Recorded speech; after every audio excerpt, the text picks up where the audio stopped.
everyone, and welcome to WGBS TV Live, brought to you by SupermanHomepage.com, the #1 Superman fan site in the world.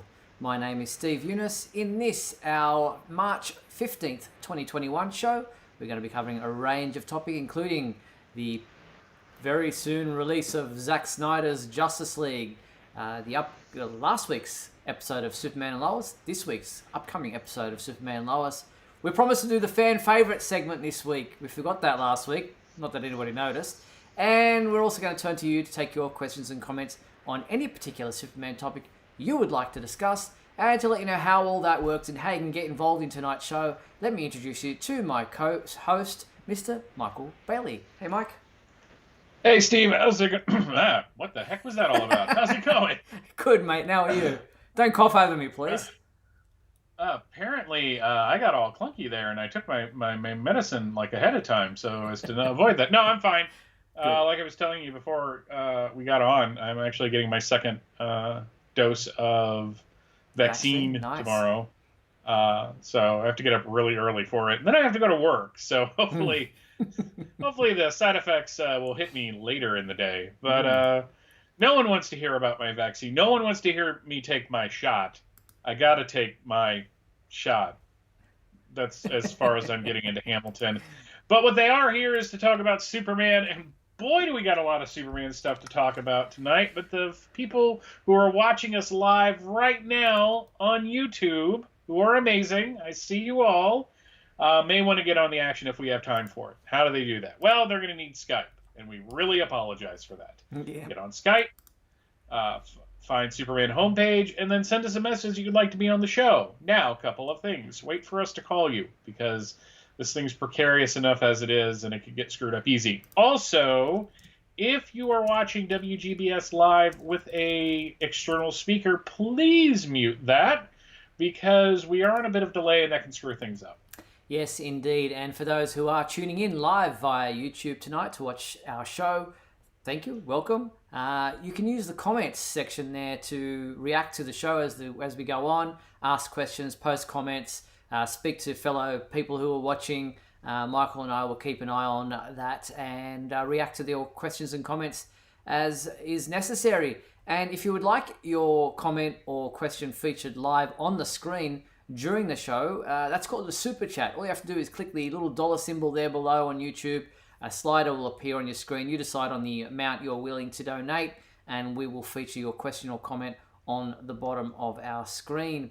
And thank you to our sponsors and patrons, Douglas Meacham, John Patrick Van Pelt, and Tina Murray. We appreciate your support. And if you want to sponsor the show or have your business or name featured as a sponsor of this show, either head to patreon.com/Superman homepage or click the join button there on YouTube and become an official member with different levels of perks. All right, Michael, it's a big week in the world of Superman, in the world of DC, in the world of Warner Brothers, HBO Max. Zack Snyder's Justice League is only days away from premiering. I have, thankfully, and I'm very, very pleased to say that I've watched Zack Snyder's Justice League, thanks to Warner Brothers. It was not something I could sit and watch in one go, because I started at about 9 o'clock at night, and then by about 11:15, I was just like, yeah, I got up to part 5 and said, I'll leave the rest for tomorrow. And part 5 and 6 were the good parts for Superman fans, because that's when he returns. Not that that's a spoiler, everybody knows Superman returns. Yeah. But that were the parts I was really looking forward to. And I'm happy to answer any questions that you or anybody else might have, trying to remain spoiler-free as possible. I will say I did thoroughly enjoy it. It is better than the theatrical cut. It is worth seeing. It's definitely 4 hours worth investing in, but it is long. Yeah, I don't really have any questions about it. I wanted to make the joke that you said that's where Superman returns, and then just like, wow, they threw a real swerve putting Brandon Routh in CGI over Henry Cavill for the rest of the film. It's funny because this is one of those rare times where like I'm not completely apathetic, Mm-hmm. but I'm not like super excited. Like when we were gearing up for Man of Steel, I was like all in, and even BBS to a certain extent. And Justice League, I was kind of excited for right before it came out, and definitely Superman and Lois and Supergirl. But this is the first one that I'm like, okay, it's coming. I'm gonna watch it, but I'm kind of enjoying the people online that are like legit excited about it, Mm-hmm. and a bunch of people have gotten to see it already, and there seems to be a lot of positive feedback about it, which actually just makes me happy because I want the I really hate the term when they talk about like a fringe element being bad actors, because then it's like, does that mean the people who aren't are good actors? I don't understand that. But the people that legitimately just wanted this were not attacking people, were not besieging Warner Brothers when they like announced Elmo's new movie, released the Snyder cut.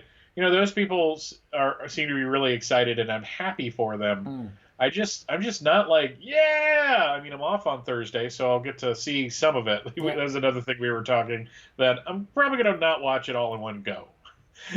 Well, That's a long that time. is a long time. And John, in the question in the comments, asked me how many breaks did I take. Well, I watched the first three, 2/3 of the film without a break. So that's parts 1, 2, 3, and 4, lying in bed with the thing on the TV, a movie on the TV, and then watched the next 5 and 6 the next day in one go. I did take a toilet break in between somewhere there, but that's neither here nor there. Um, let's see. Total, how many Justice Leaguers are in the movie? Asks Aphelion Freeze. Ooh. Yeah. Well, it's like there are 7, but I don't think that's a surprise. We all knew about Martian Manhunter's appearance, but I won't give away Mhm. when or how or what when you see him. And there's the 6 that you know of. Yes, you see Green Lanterns and things in back flashes, but flashbacks, I should say. But I think that's already been was in the theatrical cut. Um, so that's not he's not actually they're not actually part of the Justice League. Is Clark a little happier in this cut of Justice League? I will say that we do see a bit more of Clark when he returns. We do see a lot more of Martha and Lois as well, and there is more of the discussion between them than we got to see in the theatrical cut, which is positive.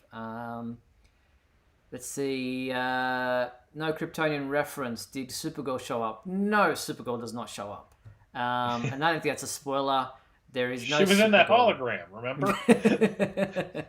No, the hologram you see more of, and that's obviously Kal-El as Superman, as projected by Cyborg when they're talking about reanimating his body.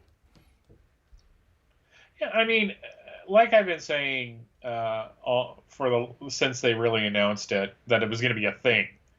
I'd rather see the original artistic vision of something that I may not like rather than a compromised version of that.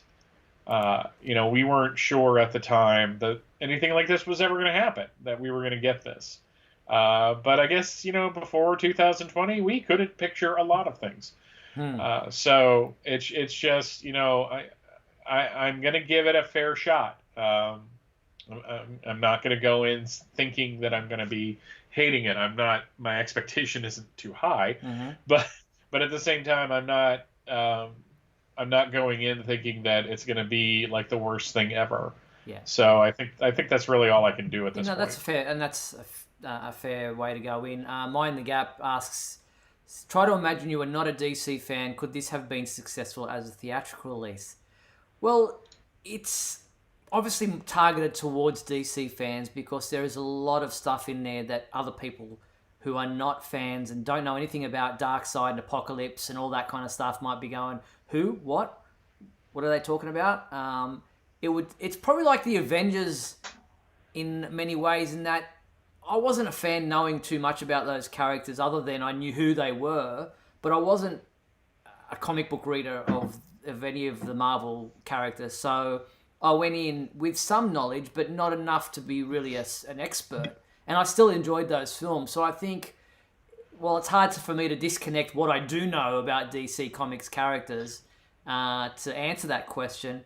My wife was watching most of it with me before she fell asleep. And to be fair, that was, like I said, late at night watching it. And she was like, oh, who's that? And so she was asking a lot of questions, which is probably what non-DC fans will need to do, but I don't think it will detract from their enjoyment of it. A lot of talk from Tim about the shirt rip. It is in the film, asking about whether it's the black or red and blue version. I'll leave that for you guys to watch. I don't want to spoil that, although I was a little bit disappointed with the choice that was made for it, so that may be kind of giving you a hint as to where they went with that. Justin, no, there is no CGI at all, so you don't need to have a moustache cover up because none of those scenes are included in the movie.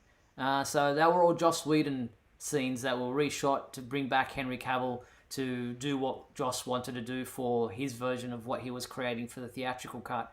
There is none of that in the film, so you do not have to worry about how Henry Cavill looks really, really good in this, and you do see quite a bit of him that you haven't seen previously. Even in the fight at the monument where he just after he returns, there's a lot more to that fight that we didn't see. Yeah, that's another thing I'm kind of looking forward to is seeing those things that were in the trailers of the movie, like when they did the drop like the San Diego trailer and all that just weren't in the theatrical because of all the changes that they were made. And I'm kind of wondering if we're going to see all that stuff mainly because this is a 4-hour cut of the movie. So probably, usually when they show you those trailers, something gets cut out because, they decide later on, this doesn't work for the film or we're cutting it for time. They don't have to worry about time in this. It's 4 hours long. Aphelian's asking, how was Darkseid? Was he done well? Darkseid was done well, and so was Steppenwolf. He's actually fleshed out as a character, and you understand his relationship with Darkseid and why he's doing this, and there's a lot more there. He actually feels like more than a two-dimensional character. Desaad and Granny Goodness. Desaad gets a fair chunk of a role. He's like a go-between between Steppenwolf and Darkseid. Granny Goodness is what you see in those preview promos is pretty much all you get of Granny Goodness. Anthony asking, how do fellow Australians who don't have, as you know, HBO Max, watch this on any particular service? Anthony, you can watch it on Foxtel. They have the Foxtel Hits movie channel. It's actually going to be this Thursday night for Australians, which will actually be before the American release because of the time difference. If you don't have Foxtel, you can get it on the Binge streaming service, which if you don't have that, they have, I think, like a 14-day free trial, which you might be able to take advantage of now so that you'll be able to... Same with HBO Max. If you not want to be a subscriber, do the whole thing, do the 14-day trial or whatever it is and watch it and then say, no, thank you, after the 14 days, I don't want to subscribe, if that's something you want to do. Tim, do they explain where the new Genesis New Gods were when Darkseid attacked Earth? Some of the Greek gods are in there, but the new gods aren't explained. They're not really touched on at all. The Joker, how is he handled? I won't spoil that. But Snyder has this, I don't know, this drive, this want to do these nightmare scenes that really are either alternate elseworlds, possible things that could have happened at different times. That's where the Joker is thrown in, if that's not too much of a spoiler. Okay, any other questions? No? Okay. I think that's it. Let's see how we go as we move along. There is a whole page on the official website for times, international release dates, where you can see it. For UK fans, you'll be able to watch it from March 18th on Sky Cinema and Now TV. There is a whole list of countries and locations and platforms where you'll be able to watch Zack Snyder's Justice League, from Australia, Brazil, Canada, Chile, Colombia, Denmark, France, Greece, etc., etc., etc. Head to the website. It is, for fans, Zack Snyder's Justice League.dcuniverseinfinite.com. And it's got all these other stuff and merchandise and sweepstakes that you can also have a look at. So, check out the official site for when and where you'll be able to watch Zack Snyder's Justice League at your location. All right, they did release a couple of promos. There was a new official trailer. I'm going to play a bit of it here for you now. You've probably already seen it, but just take a look at this trailer, the newest trailer for Zack Snyder's Justice League. Check it out. So begins the end for Darkseid. I've never seen a being this strong. Maybe one. He's back.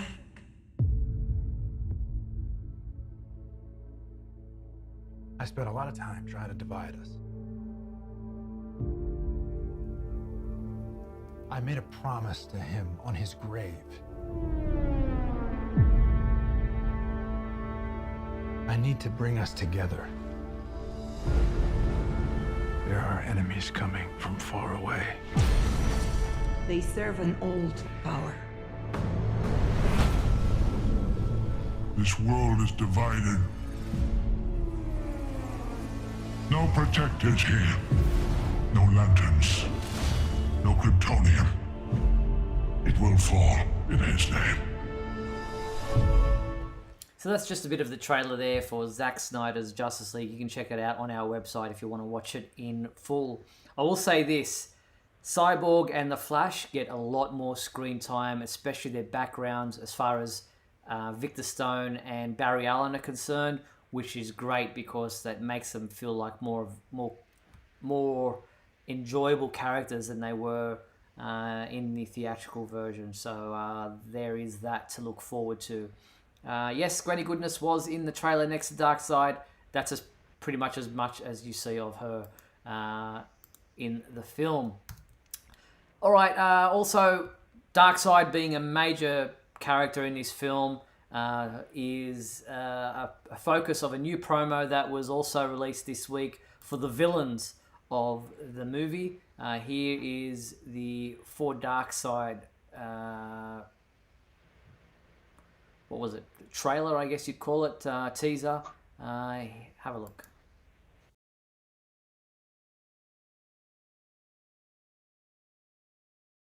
That was just one of the little GIFs here. Let me see if I can find the... here we go.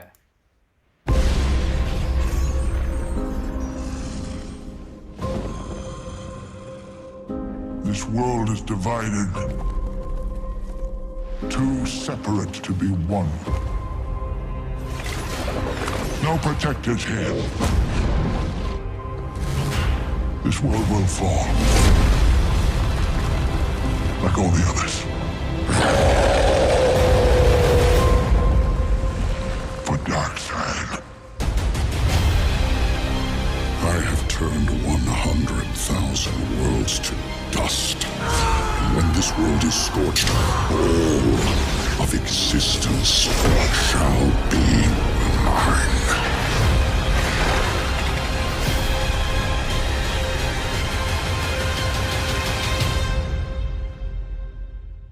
So that was the promo for the villains of the film.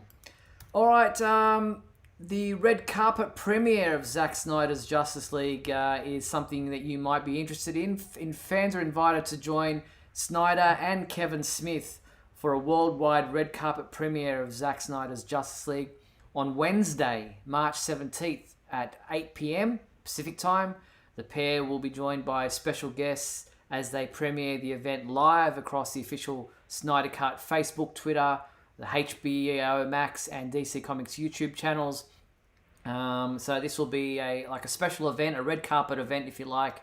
And here was the little kind of video that they did to promote this event. It's Zack Snyder and Kevin Smith together.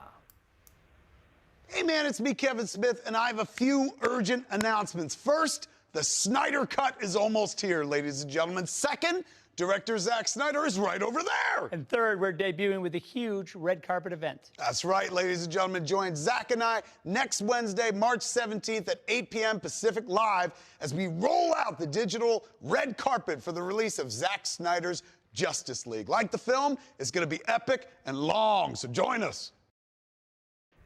So there you have it. If you're interested, as I said, the official Facebook, Twitter accounts, or the HBO Max or DC Comics YouTube channels. And beyond that, there'll be a live watch party that will be taking place. It's just more of what's happening. The watch party will see fans be able to watch the film alongside Snyder in Cena's virtual movie theater. It'll take place on March 18th, and it will be taking place at a particular time, which I believe is like 4 p.m. Eastern, 7 p.m. Pacific time on March 18th. Hashtag Snyder Cut Watch Party to follow along on Twitter. But you must have an HBO Max account and the free Cena Chrome extension to participate. Whoops. Yeah, so something to look forward to if you're interested to watch the movie live alongside a lot of other fans and participate in what is going to be a huge event online, no doubt. Wonder if they'll have a comment section, and how crazy is that going to be? You won't be able to keep up. Yeah. No, not at all. Tim saying we've still seen nothing of Lex. Has he been in any of the film that you've seen yet, Steve? Well, I've seen the whole film, Tim. Lex, yes, which is something you've seen in the theatrical cut. It's nothing more, nothing less. But yeah, it's something that you will have to see at the very end in an epilogue of the film. Did it leave it open for a sequel without giving away any spoilers, asks Anthony. Yes, it definitely did. You could see that this could definitely be something that would continue on if they had or choose to, which they're not from everything that I've heard. But it definitely leaves it open for a possibility of a future film because of the way it's ended. But yeah, it's definitely open if they ever decided, which I don't think they are going to. And Snyder said that Warner Brothers aren't interested, but bring on the next hashtag. Yeah, I was about to say, all this talk of Warner Brothers isn't interested and Snyder saying Warner Brothers isn't interested, I don't buy it. If this does phenomenally well, it would be kind of stupid of them to not want to do something more. Mind the Gap saying, why didn't Darkseid arrive in between the time after that original invasion and before Clark? Good question. It's kind of covered. There is an answer in there. I think it's because he lost the location, pretty much.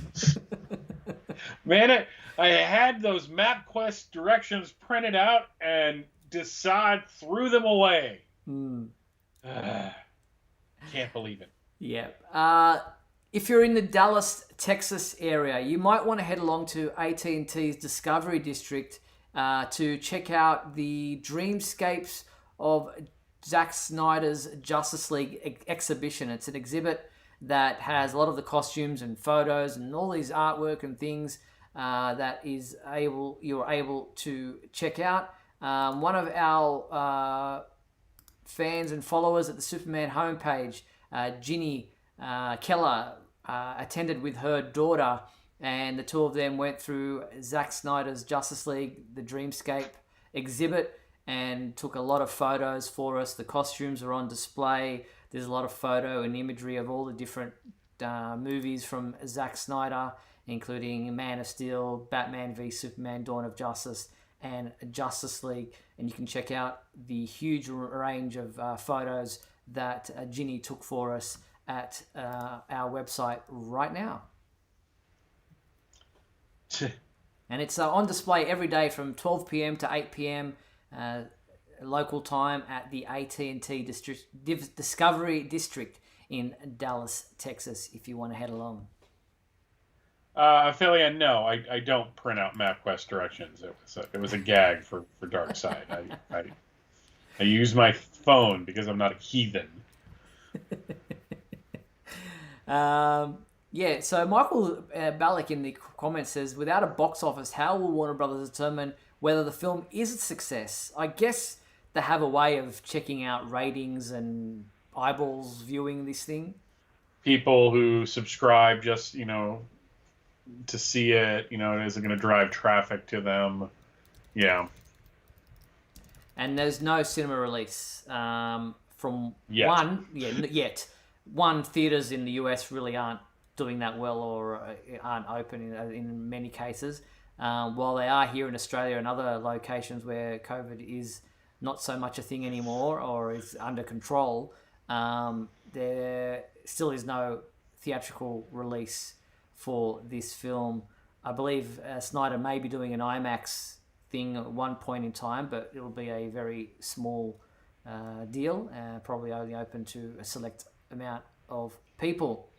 So yeah, the clicks and the online discussions and all the hashtags and things will definitely have an impact on how this is rated a success or not by Warner Brothers and HBO Max, and the amount of subscribers and all the other markets that are included. And there's going to be heaps of merchandise associated with this. And Weta Workshop are getting involved and released this teaser about an upcoming range of statues or maquettes or figurines that they will be releasing along with for Zack Snyder's Justice League. Let's have a look at it right now.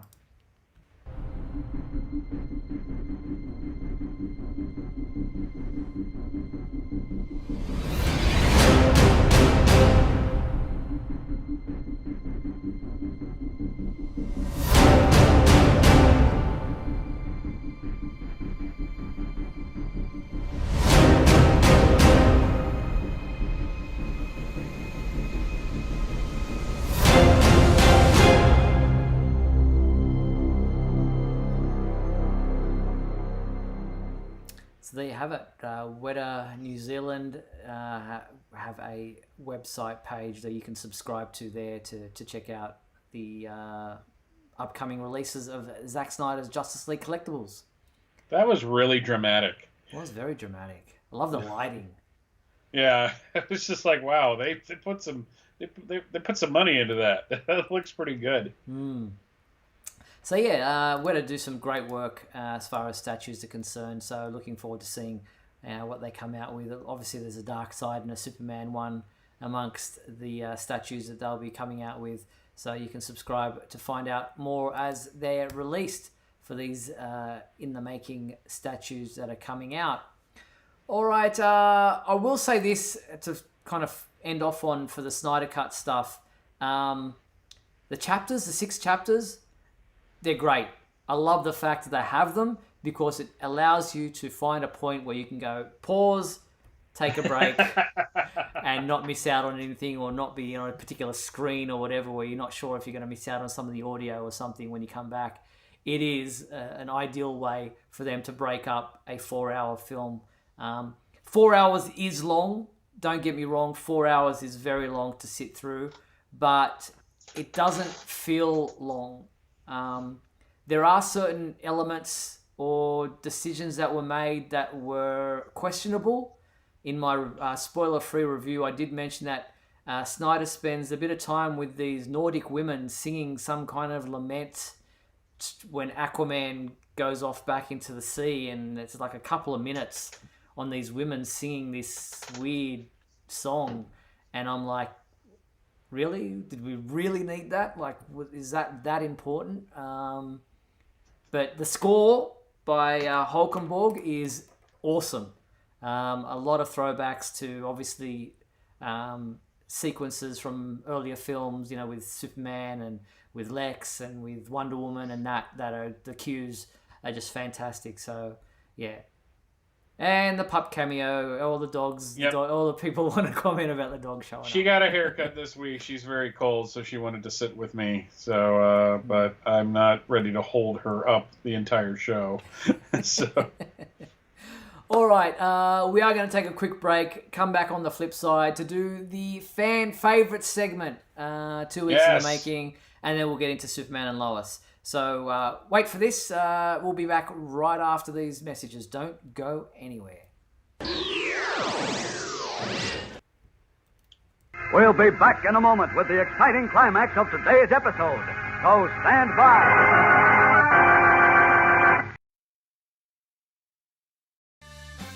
If you're enjoying WGBS TV Live, then please like and share this video with your family and friends. Also, if you'd like to subscribe to our YouTube channel, you can click on the bell to receive notifications whenever we post a new video. You can also join our YouTube membership program, just click the join button below. Or you can become a patron and support our website by visiting patreon.com/Superman homepage.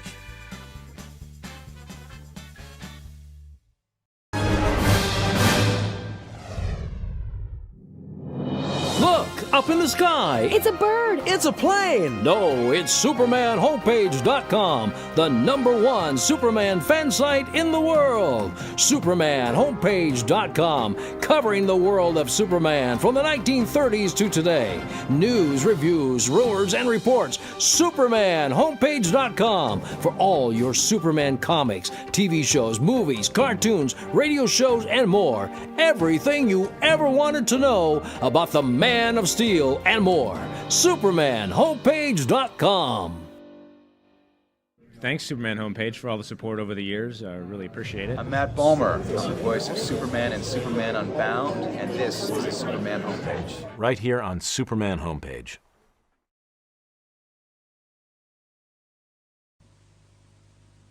Just try one. If you don't like it, it's easy to give up. Uh-oh, nicotine. I'd better move fast. Up and away! Go on, kid, go on. Superman, is it hard to give up smoking, or is it easy like nicotine says? You no-good windbag, nicotine. No, Superman. Leave me one. Please, I need one. Just... That's how hard it is. That's why I never say yes to a cigarette.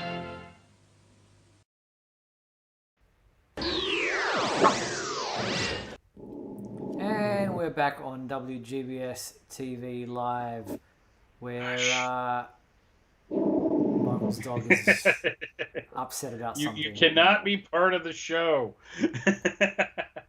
So everyone would... See, the problem is, if we make her part of the show, everyone will come for the dog. No one will care about us. I'm just telling you that right now. I know how this is. It's like dogs with squirrel. Yeah, exactly. All right. Fan favorite segment of the show. We forgot it last week. We were so caught up in everything else we were talking about. Here is the intro.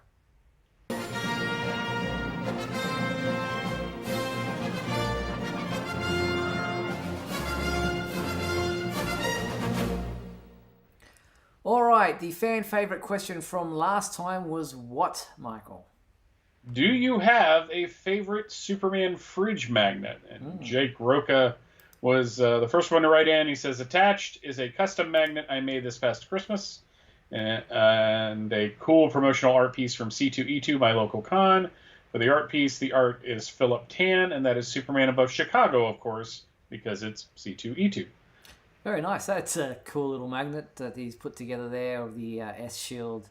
So thank you, Jack, for sharing that. Romel Katunkan wrote in saying, this is the only magnet I have. It is, my cousin gave it to me because I wouldn't shut up about Superman on Facebook. So thanks. That's a nice cousin who does that for you, just to shut you up. Yes, just to shut you up. That is a cool magnet. I haven't seen that one before. Yeah, that's an interesting variation of like the Jose Luis Garcia Lopez Praise Be His Name piece. Bit of yeah, that's really cool. Ryan Ignatius Pratt wrote, I had trouble selecting a single favorite Superman magnet as I liked all of the ones that I have, so I decided to share pictures of my whole collection. Thank you. He's got some Star Wars ones in there as well, and some other comic book characters. I have a few of these myself. Very cool. Nice collection of magnets there. Yeah, I think I have the same set of magnets with the classic covers that he has. So I believe.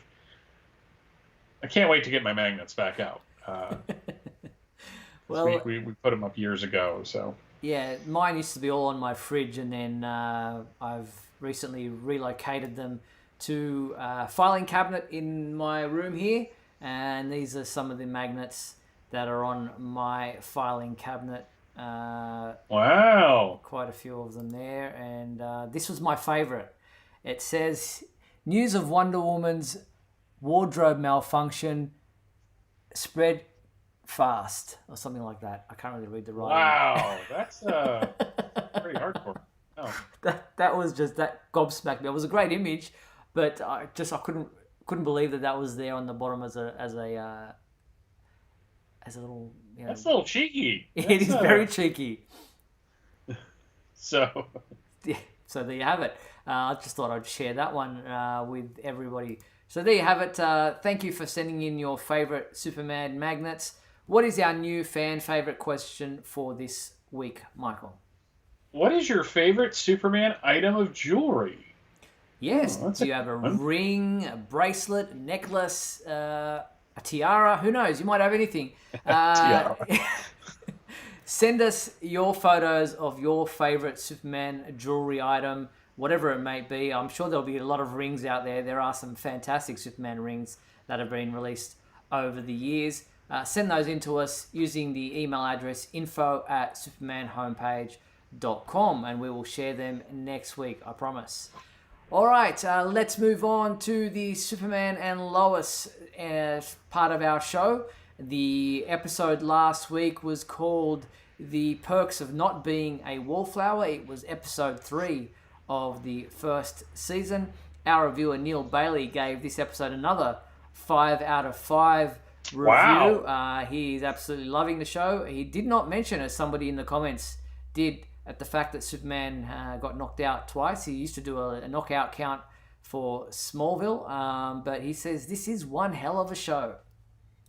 That's really high praise. Neil is very picky, is the best way to say that. So if he's loving it as much as I am, that's kind of that's a good sign for the show. And look, there were some dubious special effects at the bridge saving sequence with the flying and things that look kind of a little bit, a little ropey, cartoonish. John asking what bridge was that that he saved the people in China. I have no idea what bridge it was. If anybody else knows, let us know.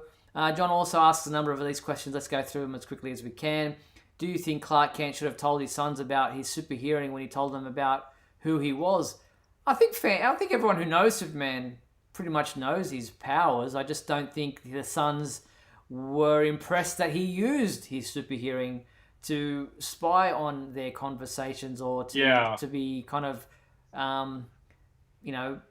looking over them in so many ways. They didn't appreciate that. Yeah, I mean, that was one. I have to say, I love Hecklin's comic timing in that scene when he's just standing there. He's just like, "Hey, wow, boys." This place has not changed. But no, I mean, it's somebody, a friend of mine, Donovan, was commenting on the fact that Jordan has like 3 storm outs like per episode, and I was just sitting there thinking, he's right, but he's a teenager. That's what teenagers do. Yeah. Teenagers, they have a hissy fit, they walk away, and then an hour later they show up wondering when dinner's going to be ready. Yeah, so when the conversation's not going their way, they don't stick around to fight it out. They storm off. I'm going to my room. The problem with Jordan at school is he doesn't know how to stand up to Sean. Should Jordan have told his father about Sean? Not many teenagers are going to go asking their parents to fight their battles for them. Not going to happen. Did they remodel the Smallville High School Crow since Smallville went off the air in 2011? It's probably a different design. I haven't gone and compared them, but it wouldn't surprise me. This is not a follow-on from Smallville. It's just probably paying tribute to the fact that the Smallville Crows was the name of the high school team back then, so wouldn't be using the same design, I don't imagine. It's something going on between Lana and Kyle at the current moment. Obviously they're not having a great marriage. There's some issues there about his behavior, and she's obviously tuned out a bit from a lot of things in her life and is being, in a bit of a funk. What do you guys think of Jordan playing football, just like in the past with Clark? It didn't get to play until senior year. I'm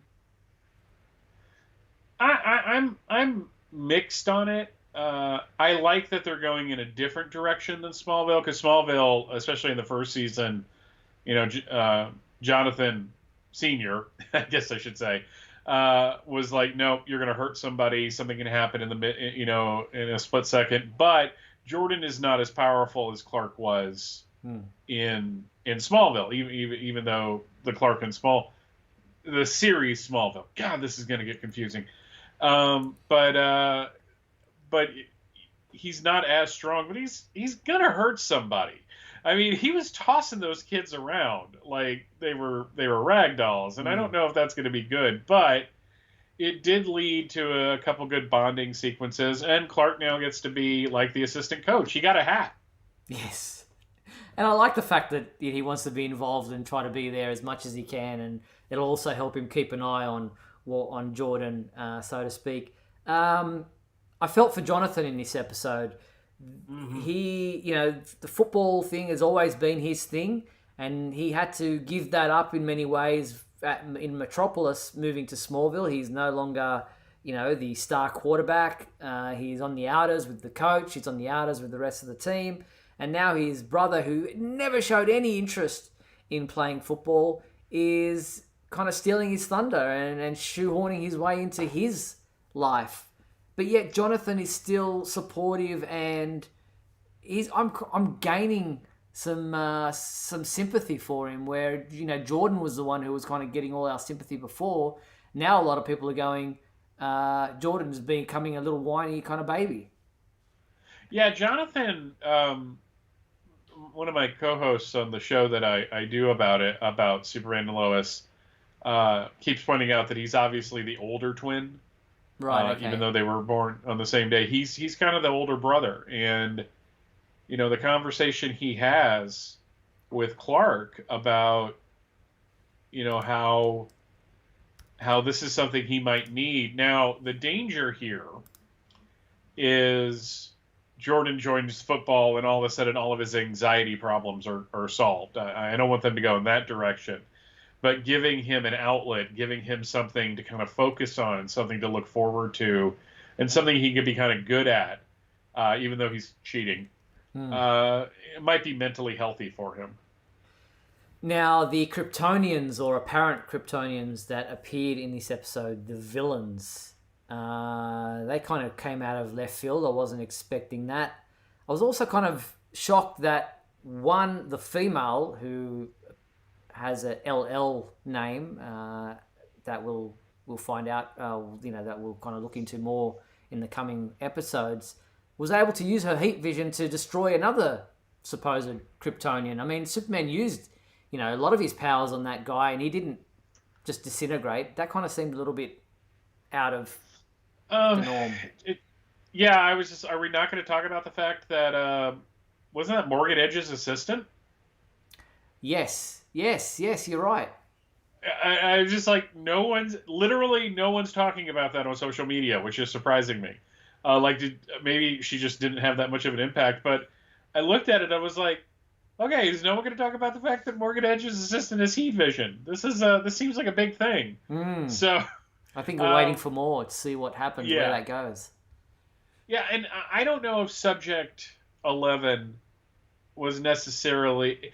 It all depends on what comes out. Are they Kryptonian, or are they experiments trying to graft Kryptonian powers onto a human? Yeah, okay. That would make more sense. But yeah, it was a great way to end the episode, because I'm just like, okay, did not expect to see somebody getting heat vision to death. Aphelion asking an interesting question. Do you think it's possible that Jordan's powers only work when he's in close proximity to Jonathan? Because when he took him to the fortress, nothing appeared there. And he doesn't really... He's always had his powers when he saved his brother under those pipes, when he's playing football, not, close by. That's an interesting one. I don't think it's necessarily a thing, but I can see where you're going with that. Yeah, I mean... I don't know how that would work. I mean, not that I need everything explained to me, but I don't know how it would work that they have to be in close proximity to each other for him to be able to use his powers. One, that would really make crime fighting dangerous for Jonathan if he has no powers. Okay, you just stand right here, and I'm going to go do what I have to do. But don't get hurt. Yes. And don't die. The fight's moving away from you. Come closer! Yes. But, no, it's funny that they keep talking, like, this is actually, though, the first time we've seen him, outside of flipping Jonathan in the pilot, we really haven't seen him use strength as a power. They've talked about it, like he's a little stronger than everybody, and again, I'm a little dubious on that, because he, like, literally chucked those people around. But, really? Really? Is that what you're going to do? You're going to get caught in all my cords? Sorry about that. Live television, folks. It's amazing. No, but no, that's an interesting that's an interesting theory, though. Yeah. A couple of other questions. Let's see here. Do you think this version of Superman is more or less powerful than before Crisis on Infinite Earths? He seems to be a bit more powerful. Yeah, I would say he's more powerful. It's his show, so that makes sense. But I gotta say, there was a moment in this show, in this episode, when he first comes in to save Lois, which was amazing. I was just like, that was just the speed of him getting there. But when he was just kind of trading blows with Subject 11, I was like, guys, I go, Clark, you got more powers than just strength. And then suddenly it's like he watched that episode of Smallville where the guys had like the kryptonite huffing thing, and he uses his speed, flight, super breath. It was just like, oh, this is great. It was amazing. It was so good. Do you think Jonathan will get powers? It's possible, but I think they're just kind of holding that back. We'll see where that goes. We don't know. Yeah, it would surprise me if he didn't have something.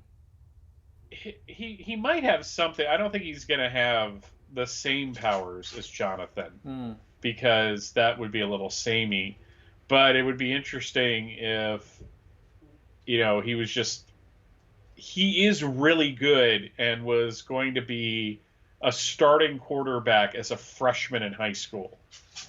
That says something. Yeah. Firestorm Trooper asking, do you think they will recast Jimmy Olsen and or Cat Grant? Look, who knows? I don't know if those characters will ever appear, so we just have to wait and see. They would have to explain how or why Jimmy suddenly wasn't who he was in the Supergirl series, and Cat Grant is not necessarily a character that I'd think they would bring in.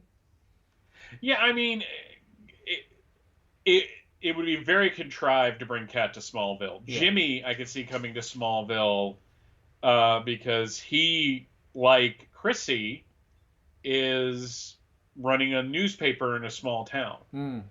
So there, he's just outside a national city. So maybe some kind of convention nearby brings him into the story, and I'd like to, because I'd like to see Jimmy in the dynamic with Clark and Lois. Like, it was cool seeing Jimmy and Clark together in that episode of Supergirl, but just seeing that relationship again would be cool. Yep. All right, let's have a look at the trailer for this week's episode titled Haywire. Here it is from the CW. When your dad gets distracted, lives are at stake. We need Dad. He's not the only one that can do this. You would never hurt anyone. It was an accident. You can't tell them not to come to me for help. I don't like his priorities changing. It's called being a father. So some tensions there with Sam Lane about Superman's priorities. Mm-hmm. It's bound to happen. Yeah. I hate Sam. All right, the cast of Superman and Lois also participated in another interview where they were asked, who is your favourite supervillain? Ooh. That's a really good question. I don't know what kind of question that is. I mean, I gotta go with Lex. Obviously Lex Luthor. Oh, would it be a shame to say Lex Luthor? I mean, all about the biggest rivalries, and you kind of can't beat that one. Lex is like everything Clark isn't. Someone that commits evil because they find the world to be evil. He's choosing darkness, and Lex is choosing evil. So I think they're just perfect foes for one another. That's pretty cool. That's a pretty cool move. So there you go. It seems like to a man or to a woman, they all said Lex. Certainly the most well known. I mean, he's been in every medium. So, but yeah, it was just funny. It's just like, who's your favorite supervillains? No, you should just say villain, because they all chose the same person. A lot of them probably wouldn't know other than Lex who Superman's villains were. But so if one of them would have said Conduit, I would have lost my freaking mind. So we have some titles for upcoming episodes. As we know, Superman and Lois is about to take a break after episode 5, but we believe episodes 6 and 7 are titled Smells Like Teen Spirit and Man of Steel. So obviously Smells Like Teen Spirit is a nod to the 1991 song by American rock band Nirvana, and Man of Steel could be anything, because obviously it's his nickname, it's also a movie, it's also many different things surrounding, could be Steel turning up. Does Steel showed up, I'd cry, like tears of joy. It also could be Lex gets a new suit of armor. And that episode, Man of Steel, will be directed by David Ramsey, who, as you know, plays John Diggle in the Arrowverse. John asking a question there on screen: why isn't Callista Flockhart not coming back for the final of Supergirl for any flashbacks? We don't know that she's not. We just know, which we'll get to in a second, that there is a flashback sequence involving a younger version of Cat Grant that will be played by a new actress. And speaking of Supergirl, we do have a description for the first episode of Season 6 and the final season of Supergirl. It is titled Rebirth, and the episode description reads thusly. It says, and just let me get the graphic up for you there. As Brainiac lays close to death after trying to stop Lex, Supergirl and team soar in to save him, engaging in an epic battle with Gammon May. I probably said that wrong. After beating Leviathan, Supergirl turns her attention to Lex, who has used the Obsidian platform to brainwash half the world to love him and follow him at all costs, no matter what horrible things he does. Knowing how dangerous this makes her brother, Lena enlists the entire team, Alex, Jean, Dreamer, Kelly, and Brainiac, to help, but Supergirl realizes that the only way to truly stop Lex is to sacrifice herself. Yeah, that's not going to happen. Yeah. And that would be a real shock, though. Season 6 ends after one episode. No, it's just like she's gone, and it's the rest of the season is them. Supergirl's friends. Them picking up the. It's all an extended funeral for a friend homage. See, she's taking all of Superman's good stories. And speaking of the Cat Grant flashback that we just mentioned, the actress on your screen now, Eliza Helm, a newcomer, has been cast to play a younger version of Cat in Season 6 of Supergirl. As you know, Callista Flockhart played the original version, the older version.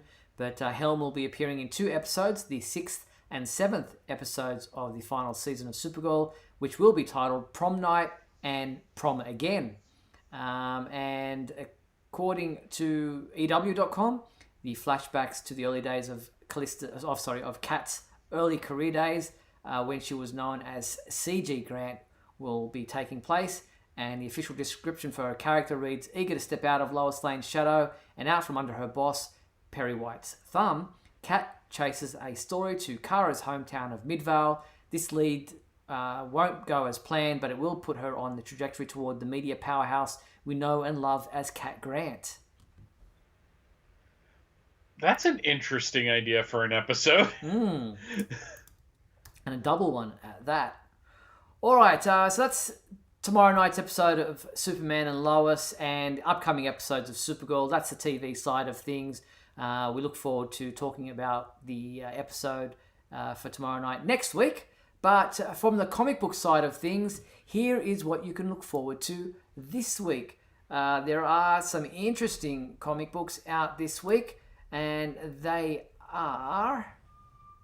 Bring up the covers for you right now. Turn off her photo. We have Truth and Justice #2, the print edition of previously released digital chapters, and that is available in a variant cover right there, which is a really nice one.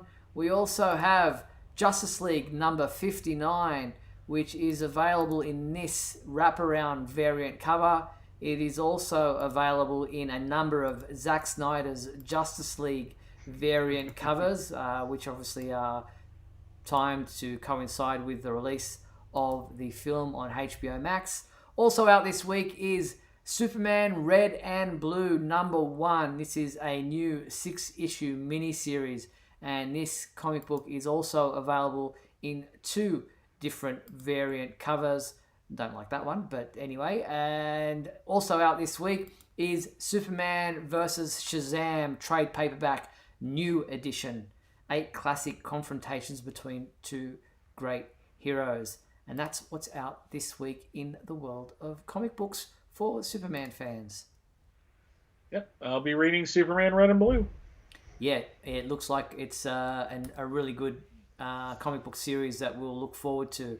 And that pretty much brings us to the end of tonight's episode. But before we do leave, I do want to mention the fact that the Superman celebration in Metropolis, Illinois the dates have been announced, and the 3-day weekend, not 4-day as per usual, the 3-day weekend will take place on July 30th to August 1st. So there are the new dates for the 2021 Superman celebration being pushed back and now only taking place across 3 days due to obviously COVID restrictions and the like and those kind of concerns. So head to supermancelebration.net if you are interested in more details about the Superman celebration. But that is pretty much it for this week's episode. Anything you want to finish off on, Mike? I actually read a new Superman comic this past week, and Wow. it was good. I'm holding off final judgment. Just I want to get a couple issues under it. But no, it was a very enjoyable read. Well, everyone, enjoy Zack Snyder's Justice League this week when you do get to watch it. Enjoy tomorrow night's episode of Superman and Lois. We'll be back next week, Michael and I, on Monday, March 22nd for another edition of WGBS TV. Look forward to talking to you then. Until then, be sure to check out supermanhomepage.com for all your daily news updates on everything surrounding the Man of Steel. Thank you to our sponsors and patrons, Douglas Meacham, John Patrick Van Pelt, and Tina Murray. And we'll be back next week, as I said, on Monday. Until then, take care of yourselves. See you next week. I'm Steve Eunice, and this is Michael Bailey. Thanks, Mike. Pleasure as always. See you next week. Bye-bye.